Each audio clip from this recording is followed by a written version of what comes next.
Good evening, assalamu alaikum, and welcome to Sports Extra. Now, in all my years of doing Sports Extra, I think it cannot get bigger than what we've got tonight, and it cannot get more special than the person we have with us in studios tonight.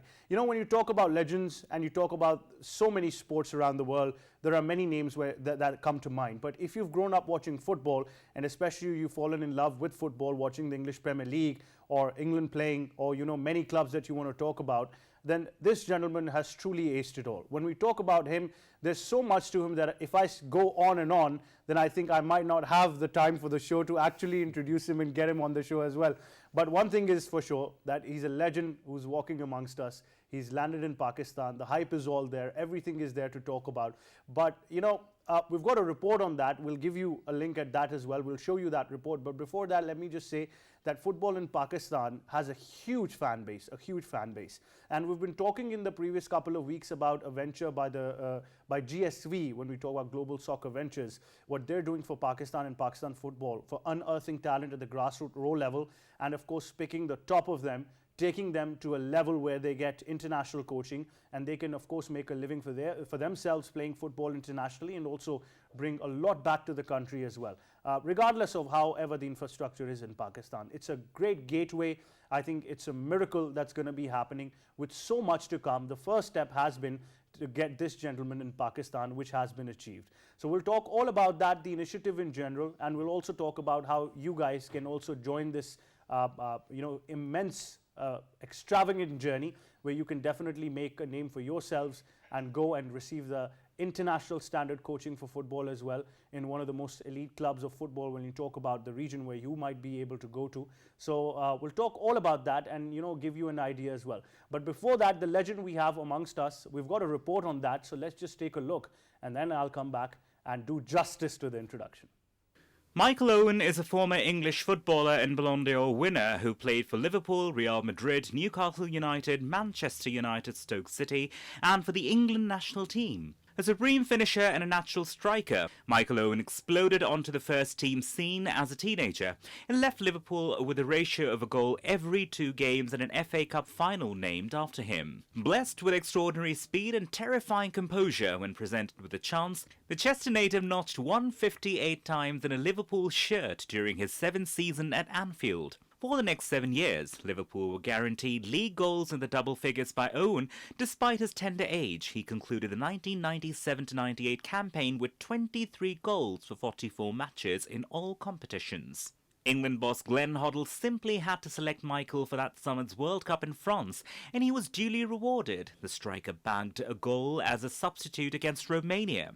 The nation demanded that Owen be selected in the starting lineup, a call acknowledged by Hoddle. His faith was rewarded in the round of 16 clash with Argentina. Michael completed a breathtaking individual effort by clipping a finish into the net. England were eliminated, but their number 20 was world famous. Owen added another 24 to his personal tally during the landmark treble-winning season of 2000 and 2001 during an iconic brace beyond Roma in a UEFA Cup tie at the Stadio Olimpico.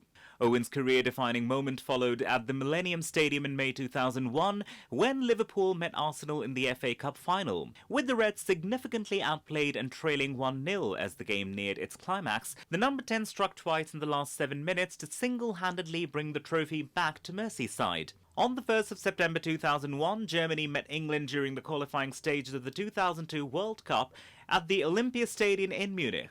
England won the game 5-1, helped by a hat-trick from Michael Owen. Before that match, England had not beaten Germany in competitive football since 1966 FIFA World Cup final. By the end of the year, his performances had earned him the honour of European Footballer of the Year, ahead of the likes of Raul and Luis Figo, becoming the first man to win the prize while playing for Liverpool. The Ballon d'Or winner opted not to renew his contract and then moved to Real Madrid in the summer of 2004. He scored 13 goals in La Liga before returning to England the following season, where he joined Newcastle United. Owen joined Manchester United on a free transfer after his contract with Newcastle United expired. He would finally win the Premier League with Red Devils. In 2012, he joined Stoke City, where he retired after a season. His major records include being the youngest player in the Premier League to reach 100 goals. Owen stands fourth in the list of top goal scorers for England with 40 goals. Owen also appears in the top 10 highest goal scorers of the Premier League with 150 goals. Post-retirement, Owen is seen during commentary stints and working as a football pundit. Owen has arrived in Pakistan to promote international football in the country in collaboration with Global Soccer Ventures. Owen will also lay the foundation stone of a football stadium in Karachi. Last year in September, the royalty of English football Michael Owen signed a 3-year deal to become the official ambassador of the Pakistan Football League, the PFL. Owen will take the reins of Pakistan football to help devise a strategic partnership program by uniting the nation with the might of football in England. For a nation that desperately needs something to change with regards to football infrastructure, the coming of Owen could herald the start of an age in which we are able to give the youth and talent of the country the platform that they deserve. All right, welcome back. So I think the secret is out. The curtains have been unveiled, and the legend himself is in studios. More than 326 appearances, 150 goals, 142 victories, winners of the Golden Boot, Ballon d'Or, if you want to talk about that as well. So much, I think if I try to count it, I probably would faint, because most of us were going to that point when he was walking in this aisle, and many people have walked in this aisle of the studio as well. He's none other than the legend Michael Owen, who has joined us in Sports Extra. Hello, good evening, assalamu alaikum. How are you? Good evening to you. I must say that's one of the best introductions I've ever had, so thank you very Well, much. I It am- was worth coming to Pakistan just for that introduction. Well, I am absolutely honored. You know, I don't mean to make you feel old. You're still very young. You look younger than most of us. But we've grown up watching you, and, you know, talk about playing for Liverpool, Manchester United, Real Madrid, everything. It has been an absolute honor. I think most of us, when we have tried to play football, have imitated you growing up, and I think it's an immense journey that you've taken, and you've taken us along with you on that journey as well. But first of all, I think the general question has to be that you're in Pakistan. How is it? Because the hype was immense. I know you've had a busy day and you've been meeting a lot of people, but we do understand that this has been delayed by a year due to COVID. So how are you feeling, first of all? Well, feeling great. Absolutely loved my first day in Pakistan. I've been welcomed, and the people have been so warm, so hospitable. I've really enjoyed it. And of course, I'm going to various cities, so I'm looking forward to exploring a little bit more. Yes, you're right in that I should have come to Pakistan about a year ago. Everything was set up. I was approached to undertake this role, and as we all know, COVID has struck across the globe. So it was postponed for a while, but it was worth the wait, because I'm here now. Well, you're here now, but you know, first of all, I think I want to know, when you first heard about this entire initiative, when we talk about the Global Soccer Ventures, when you heard about their initiative, what they plan to do in Pakistan, what was your initial assessment of the entire situation? Well, my initial assessment was that, wow, it sounds like almost a blank canvas, because when you delve deep into Pakistan and the football culture, it feels like there is a lot of passion for football here, a lot of love for football, a lot of love for the English Premier League. However, in terms of the structure, in terms of the facilities, in terms of people going out there and feeling like there's an opportunity to make a career out of it, then none of those really exist. So I felt a sense of opportunity myself to help structure what is, or what could be, a huge, powerful nation in the game of soccer. Now, that's not to say, you know, there's a magic wand and I'm going to come over here and Abracadabra. teach everybody to be world-class players, but we can certainly make a difference. And I would like to think in years to come, maybe 5-10 years to come, you'll be able to see a big difference in the quality of football over here in Pakistan. I think you just coming here would inspire a complete new generation who've never actually had the chance to personally see you themselves as well. Why I say this, because if you talk about the youth, which is the largest in terms of population in Pakistan, we talk about that as well. And we'll bring more, but right after this short break, so stay tuned.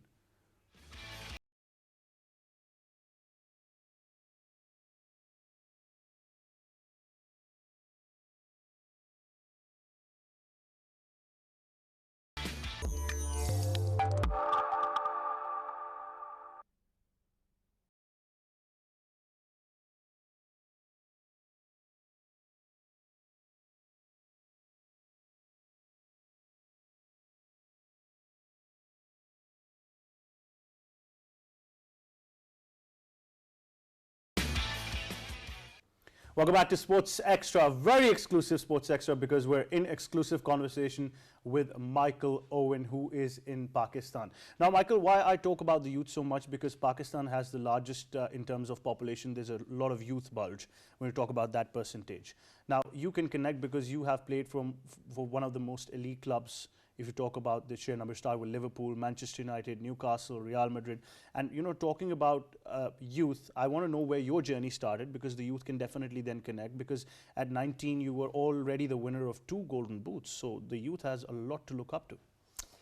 Yeah, well, part of it is, as being a young player, is having aspirations and having heroes to be able to try to emulate. I had them myself, and that's what we need to create here in Pakistan. Fortunately for me, people like yourself used to watch me playing football, but the next generation of players will never have of fans will never have seen me, and they need the next hero to try to emulate. And so that's what we've got to try to do. We've got to try to do so many things, but one of them is to create heroes for people to want to be like their heroes, want to go out and practice, want to go and score a goal like their hero, and that's what we've got to start trying to push for. Well, you had a lot of motivation from your dad as well, because Terry was always there. So a lot to look up to. Yeah, my dad was a professional footballer, so he always kept me on the straight and narrow. To be fair to my dad, he never really gave me lots of instruction.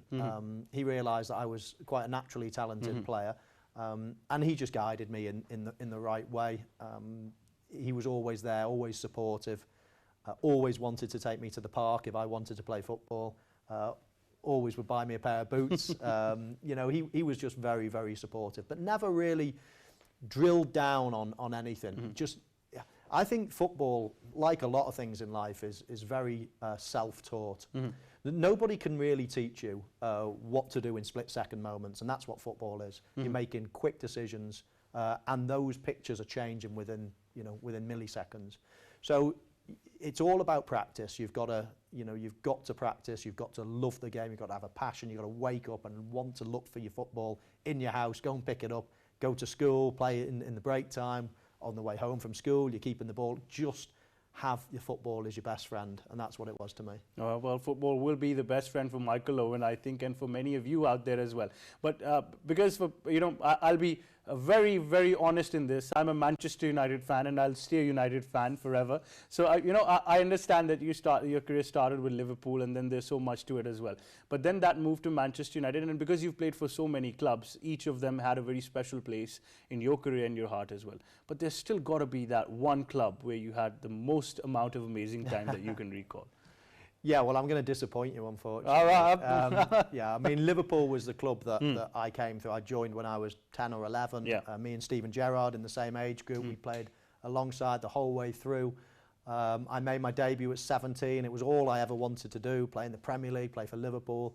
I had my absolute best years. As you mentioned earlier, 2 golden boots and a Ballon d'Or and numerous other trophies at Liverpool. So as much as I had great success at other clubs, Liverpool was where I was at my absolute best, and that's where my heart was. Well, it's hard digesting that as a United fan, but I guess it speaks. But when you have an attachment with some place where you started from as a boyhood club, I think that truly says a lot about the career. And when we talk about all the stats and enjoying his career there, an illustrious career with winning so many things as well.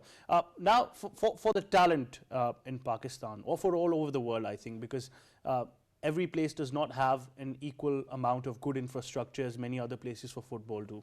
We understand Pakistan is a country or a region where cricket is a dominating sport, and let's be honest about that, but football has a huge fan base. Now, if we generally talk about the right pathway for the youth that are following football or want to turn themselves from raw talent to professional footballers, try to play leagues all around the world, what do you think has got to be the pathway? What has got to be that right direction? Well, first of all, I don't think there's a perfect path. I think if you look at some of the great footballers, they come from all different walks of life. Poverty, wealth, different countries. You can be playing on a pitch that's made out of sand. As long as you've got a ball, you will learn the basic skills. You will learn about spatial awareness, about making angles for your teammates. You'll learn so many different things. So I don't necessarily think that to be a professional footballer, you need the most perfect pitch, you need the most perfect teammates, the perfect coach. You don't. I never had the perfect coach. I never had the perfect anything really growing up. You make the best of what you've got. In saying that, there needs to be opportunity at the end of it. That is the main thing. We need to create opportunity for young Pakistani boys and girls, so they can see it as a career. The more we get people enjoying football, the more people will play it, the more people will watch it, the more, and it will snowball. We've got lots of different smaller plans in amongst all that to really accelerate things. But I just think that getting people, and this is not me saying, right, we need to prefer football to cricket now. I mean, football is the main sport in England, yet if we lose at cricket, there's still national uproar, especially if it's the Ashes. the Ashes and things like that. But I played golf, I did boxing, I played, cricket, I played all kinds of sports when I was young. So it's quite funny being in Pakistan for a full day now. Lots of people are almost frightened that it's trying to, or we're trying to make football the most popular sport. We will totally understand that cricket is a huge game over here. But with 220 million people and all the young players or young people that you mentioned, it's such a high population of young people, then you've got room for 20 sports, let alone 2 or 3. So I've got no problem with that. And just exposing people to football is going to be very beneficial. Then how big does this venture, when you talk about this project of the Global Soccer Ventures, come in? Because what they're giving the youth is a platform or a takeoff platform where we see some of the skilled and talented people who get shortlisted in Pakistan go all the way to Ireland, go to St. Patrick's, get that amount of training, and those international coaching standards are met. So how big does that initiative come for a country which has got so much talent? Well, I think that initiative is an exceptional one to start with, and it's going to create interest and it's going to create excitement, but it really is only the start. I mean, that's hopefully people from Pakistan will look at that, will create new heroes. Maybe 1 or 2 of them will go on to having professional careers, and that would be amazing. It would make all the headlines, and it'd make it all worthwhile. However, as I say, that is just the start. We need to produce something that's going to have a production line for many, many years. For the future of the game. It's silly to think that the Pakistan will have the strongest national team in 5 or 10 years. It's just not going to happen. But 15 or 20 years, then you can start, if things are done right, and step by step, and it's introduced at a young age, the game is introduced to young people, then the world is your oyster. No, definitely it is. We understand when we talk about that this is a long-term process when we talk about this, and certainly there's a lot to it, and obviously we need to be patient, take this initiative slowly, and let it progress, let it reach you. You can be part of it as well, and as Michael has also highlighted some of these things that will definitely surely be making a difference as well when you talk about your career as a footballer, or for the entire nation, or for the talent to get a platform as well. Now there's a guy backstage who, since he heard that you're coming, and he's my co-anchor as well, Sabil Hazir, you're one of the reasons why he started football and now became a successful football youth coach in Scotland. So, he'll probably faint if he was right here. And he, I'll be very honest, he had a Newcastle shirt which he wanted to get signed from Owen, but couldn't get his hands on it today out of all the days.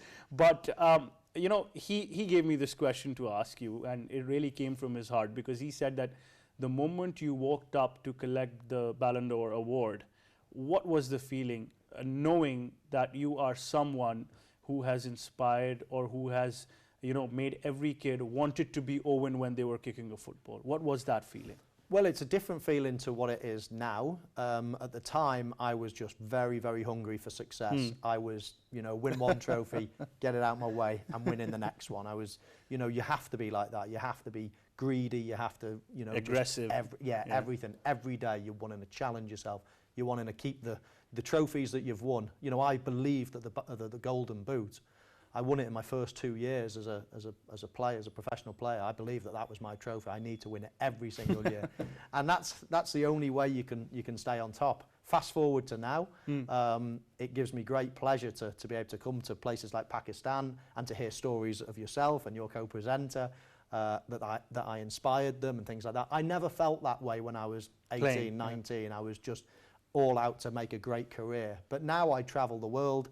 and come to places like Pakistan, and it gives me a lot of pleasure and a lot of pride to hear some of the joy that I've brought to other people. Well, you surely have, because as Sabeel has been inspired, and as I said as well, I was 7 when I received that certificate of coaching by Umbro, and Michael was part of that initiative way back in Leicester as well. Do you see now, when you observe the game, obviously things are changing at a rapid pace throughout the world, even sports. At the time you were playing, and now, how have you seen football evolve now to a sport that it is today? Well, I think I was probably part of the evolution. Around the turn of the century, I think football moved faster than it has in a long time. When I first got into the team at Liverpool, we were still very amateurish in terms of our preparation, our recovery, our training. There was no sports science at all. And what we saw was down in London at a team called Arsenal, somebody called Arsene Wenger was doing things with a team that we were just like, wow, these players are running faster than everyone else. They're running further than everyone else. They're never getting injured. They're playing every single week. What's going on down there? And I think Arsene Wenger and Arsenal at the time probably made everybody realise that, wow, they're doing things different now. Sports science was coming in, supplements, great diet, a lot of data analytics, lots of it, yeah. So that came in around the turn of the century, and Gerard Houllier was the person at Liverpool that changed it for us, and we were playing catch up, but we did catch up reasonably quickly. So I think that was a time whereby football went from quite a slow pace in general to all of a sudden you need to be an athlete. I mean, I'd watch old videos of England playing in 1980, 1990 when I used to be a fan. And it's almost like walking football then. It's amazing when you look at football now compared to what it was 30 years ago. So I think it's just getting faster and faster and faster. The pitches are different. They're like this. They're really hard, but then they wet them on top to make it even faster because it's a great spectacle for us all. The balls are getting faster. Players are becoming real athletes. They've got to keep up with the game. So the whole thing is for speed, really, and that's what makes it so watchable. Definitely, it is for speed, and when you see it, it's absolutely amazing. But I understand that playing league football has its own charm, and playing for these different clubs, like we said, all have their own memories, and Liverpool has a special place in your heart. But when you got to wear those national colours playing for England, that must have been just another level. Yeah, well, fortunately for me, I had that early on in my career. I was quite an early developer from a football point of view. So I was used to playing for England. The under 15 level is the first time you can play for your national team, and then I represented my country right the way through.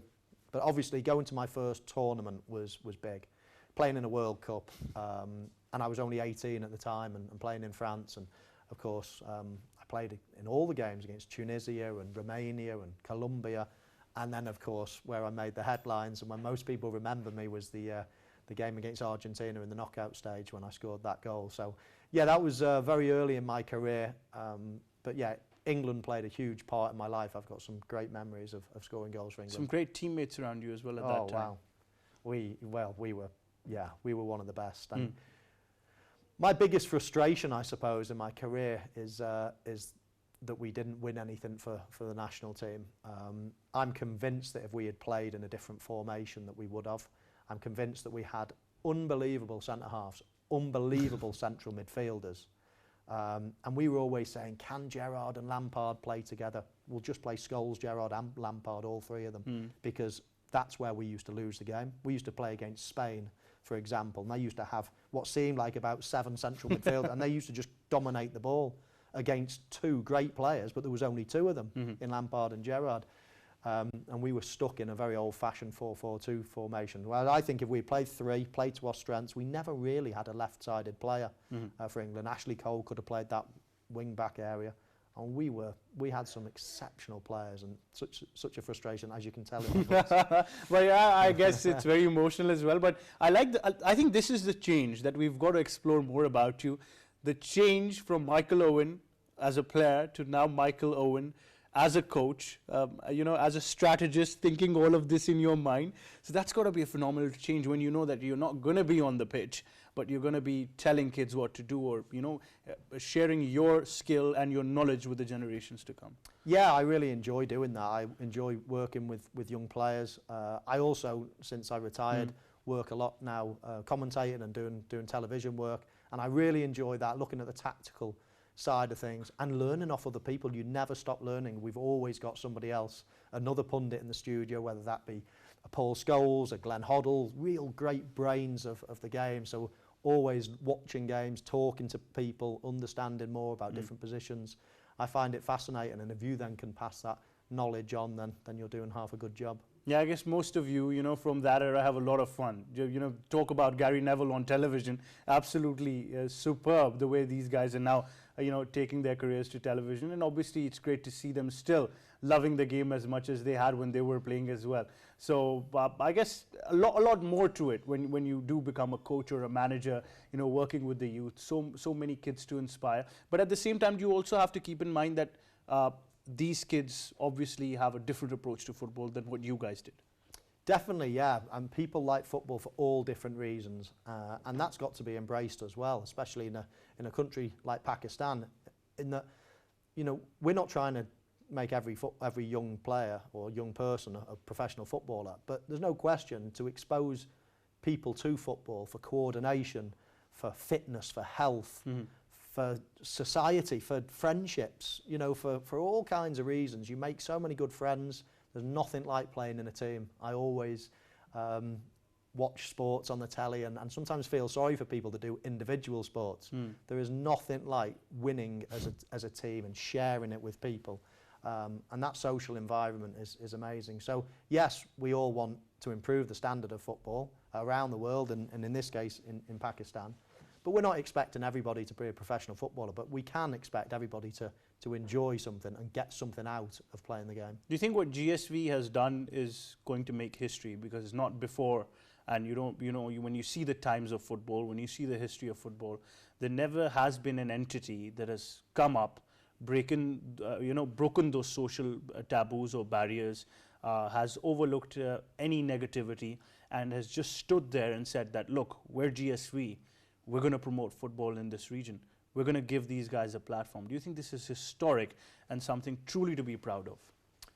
Well, it was something exciting enough for me to say, I want to be part of that. I think it sounds great. And it's not just, building new stadiums. It's not just having a Pakistan league. It's not just, helping children and giving them a passion for football.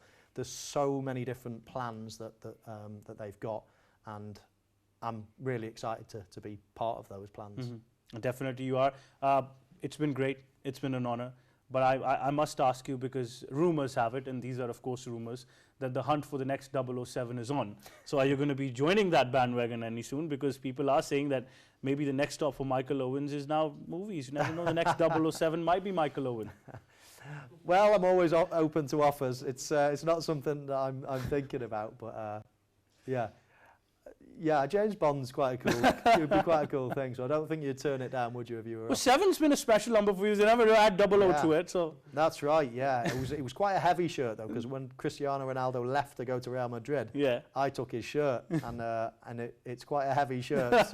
I must admit, he was a hard pair of boots to Well, find. I was telling someone that Michael made the number 7 special before it was even known as special. So I did say that as well.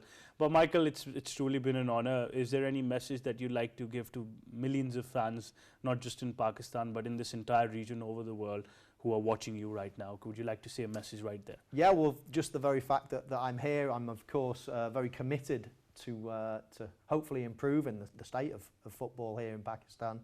Whether it be facilities, whether it be, the ability to get younger players and younger people enjoying the game. And I would like to think long term, then we will be successful and really increase and improve the level and the standard of football here in Pakistan. So thank you for your warm welcome, first of all. It has been a great start to my trip to Pakistan, and I'm sure I'm going to help, and so are the rest of the team in the future of Pakistan football. Well, it's still unbelievable that you're here, but we cannot thank you enough. On behalf of the entire Pakistani nation, I think I can say this, that we are honored. You've already been given a rousing welcome, as we say, and we wish you all the best in Pakistan. And once again, we'd like to thank you for not just coming to Pakistan, but for inspiring many others like me, Sabeel, and a complete generation that has actually loved football because of Michael Owen. That's very kind of you to say so. Thank you very so much, Michael. It's My been a pleasure. You've heard it from the legend himself. He is here in Pakistan. GSV is here in Pakistan, and I think it cannot get bigger than this. If Global Soccer Ventures has brought our childhood hero and legend Michael Owen to Pakistan, imagine what they're going to be bringing to all of you who are going to be joining GSV and looking to be the next big star when you talk about football. Going towards international coaching, going towards touring different countries as well. You might be the next big thing. You never know. So please do join in, give your best, and like we say, that the sky's the limit. You never know. You're going to be there. You're going to be the next Michael Owen probably. You never know. You might be the next person sitting here inspiring the next generations.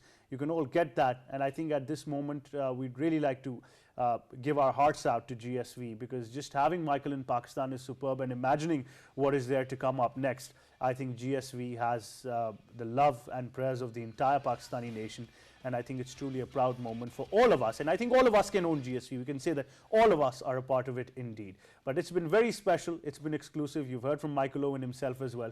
That's all we've got time for. You can definitely tune in for more updates on Sports Extra. And I think out of all of these updates, we'll always cherish this, and we'll always try to live this memorable moment as much as we can. From me and the entire team, it's really goodbye for now.